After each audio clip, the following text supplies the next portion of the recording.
అండి ఇవాళ పుదీనా ఎట్లా నాటుకోవాలో చూపిస్తాను.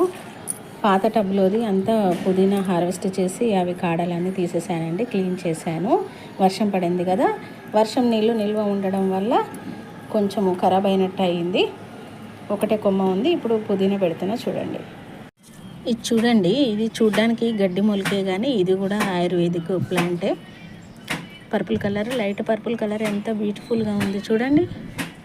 ఇట్లా హోల్స్ చేసుకోవాలండి. చేసుకొని 4-5 ఒకే దగ్గర ఇట్లా పెట్టుకోవాలి. ఇంకా తర్వాత పెట్టిన తర్వాత దీని నిండా మట్టి పోసుకోవాలి. ఓకేనా అండి? ఇట్లా పెట్టుకోవాలి. పుదీనా ఎప్పుడు మీరు షాప్ నుండి కొనుకొచ్చుకున్నా సరే ఇట్లా చిన్న బాటిల్లో పెట్టుకోండి, గ్రో అవుతుంది. ఓకే అండి. ఈ బకెట్లో కూడా పెడుతున్నాను. ఎక్కడ కుండీలలో ఖాళీగా ఉంటే అక్కడ పెట్టుకోవచ్చు. ఒక మూలన ఒక మొక్క ఉన్నా సరే, పెద్ద మొక్క